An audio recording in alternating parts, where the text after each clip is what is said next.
आणि भगिनी, प्लास्टिक बघा ना अजून एखादं मुस्लिम भाईचं भाषण अर्धवट थांबलेलं काय करणार? मोदी को हटाना है तो थोड़ा रुकना पड़ेगा सब। लेकिन ये सभा गारंटी दे रही है, मोदी की गारंटी नहीं है। मोदी जा रहा है, सामने हेयर पॉइंट है, दाढ़ी वीढ़ी सब काटते हैं। 4 दिन के बाद मोदी ही दाढ़ी काटने को आने वाले हैं। इथे मोठ्या प्रमाणात मुस्लिम बांधव उपस्थित आहेत। मला आनंद आहे की ही देशाच्या स्वातंत्र्याची लढाई असं म्हणतो मी। देशाच्या पहिल्या स्वातंत्र्याच्या लढाईत सुद्धा मुसलमान बांधव मोठ्या प्रमाणात शहीद झाले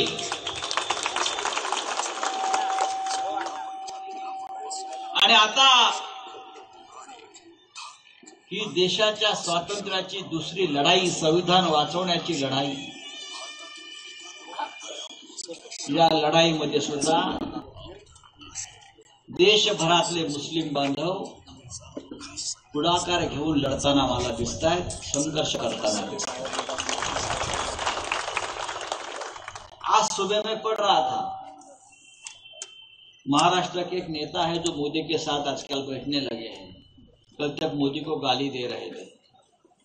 मोदी और शाह को महाराष्ट्र में पांव मत रखने देना, ये महाराष्ट्र के दुश्मन है। अभी वो मोदी जी के साथ बैठा है। उसने कहा कि मुसलमान लोग मस्जिदों से फतवा निकल रहे हैं कि महाविकास आघाड़ी को वोट करें। उनको बहुत दुख है। बेरोजगारी के ऊपर कोई बात नहीं कर रहा है। मोदी जी महंगाई के ऊपर बात नहीं कर रहा है। मोदी जी मणिपुर में जो महिलाओं के ऊपर अत्याचार हो रहा है उसके ऊपर बात नहीं कर रहा है। मोदी जब चुनाव हारने को आता है तो हिंदू मुसलमान, हिंदू मुसलमान, हिंदू मुसलमान, उसके सिवाय ये बूढ़े को कोई बात सोचते ही नहीं है। तो मैंने कहा कि बुढ़िया सठिया गया है, बुढ़ा सठिया गया है। जब कोई बुढ़ा सठिया जाता है और इस प्रकार की बातें करता है तो समझ लीजिए वो हार रहा है। इस देश में आप हिंदू, मुसलमान, क्रिश्चियन सभी लोग एक साथ आए हैं और एक ही नारा है, देश को बचाना है, संविधान को बचाना है। नरेंद्र मोदीकडे कोणताही मुद्दा राहिला नाही। नरेंद्र मोदीनं काय सुरू केलं? इंडिया आघाडी सत्तेवर आली। इंडिया आघाडी सत्तेवर आली।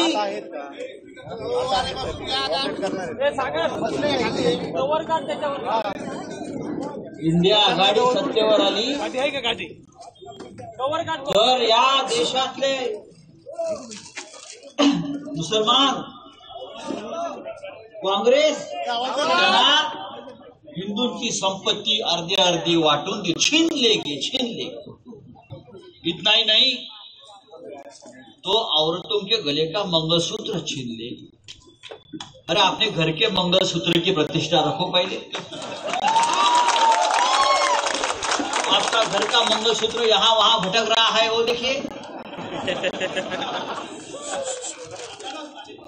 दूसरे की मंगलसूत्र की चिंता मत करना, छीन लेगी। इस देश में कभी इस प्रकार की भाषा किसी प्रधानमंत्री ने की थी। प्रधानमंत्री पद की प्रतिष्ठा होती है, गरिमा होती है, प्रतिष्ठा असते है प्रधानमंत्री पदाला। मंगलसूत्राचे उपयोग आपण करता। एक जुआरी का आखिरी दाव होता है मंगलसूत्र पर होता है और सबसे बड़ा जुआरी ये नरेंद्र मोदी है। या देशामध्ये गेल्या 10 वर्षापासून नरेंद्र मोदी जेव्हापासून पंतप्रधान झाले तेव्हापासून या देशामधल्या महिलांची मंगलसूत्र रोज धोक्यात आलेली आहे। नोटबंदी, नरेंद्र मोदीने नोटबंदी केली, हजारो महिलांनी आपली मंगळसूत्र गहाण ठेवून घर चालवलं. नरेंद्र मोदींनी लॉकडाऊन केलं 2 वर्ष. अनेक महिलांनी आपलं मंगळसूत्र गहाण ठेवलं आणि आपलं घर चालवलं. आजही शिक्षणासाठी, मुलांच्या आरोग्यासाठी अनेक महिला आपलं मंगळसूत्र गहाण ठेवत आहेत. आजही काश्मीर आणि मणिपूर सारख्या राज्यामध्ये अनेक जवान शहीद होत आहेत आणि त्यांच्या वीरपत्नीचं मंगळसूत्र त्याग करावा लागतोय. नरेंद्र मोदीला ते दिसत नाही आणि काँग्रेसच्या जाहीरनाम्याची गोष्ट नाहीये, ती लिहिलं नाहीये. त्याच्यावरती हा नरेंद्र मोदी सांगतोय, काँग्रेसवाले सत्तेवर आले तर तुमच्या गळ्यातली मंगळसूत्र खेचली जातील. या देशामध्ये इतकं खोटं बोलणारा पंतप्रधान झाला नाही. या देशाची प्रतिष्ठा, या देशाचा सन्मान कोणी खतम केला असेल तर तो नरेंद्र मोदी आणि अमित शहा या जोडगोळीने केला. या देशाचं संविधान, या देशाचं स्वातंत्र्य पूर्णपणे खतम करून हा देश कब्रस्तानात आणि स्मशानात पाठवायची तयारी सुरू आहे. म्हणून माझं आपल्याला आव्हान आहे, राजाभाऊ वाजेसारखा एक प्रामाणिक खासदार आपण प्रचंड बहुमतानं दिल्लीला पाठवायला पाहिजे आणि जो गद्दार तिथे उभा आहे त्याला कायमच्या घरी पाठवायला पाहिजे. पाऊस सुरू झालाय, महाराष्ट्रात पाऊस पडतोय, तरी प्रचंड प्रमाणात सभा, मोठ्या प्रमाणात सभा सुरू आहे. आज नंदुरबारला प्रियंका गांधी होत्या, 10 लाख लोक त्या सभेला हजर होते. याच्यावरून तुम्ही अंदाज घेतला पाहिजे की या देशामध्ये मोदी हटावची सगळ्यात मोठी लाट आलेली आहे. मोदी ब्रँड संपलेला आहे आणि यापुढे एकच नारा या देशामध्ये घुमणार आहे, मोदी हटाव देश बचाव. आणि त्याच्यामध्ये नाशिककरांनी सुद्धा मागे राहता कामा नये.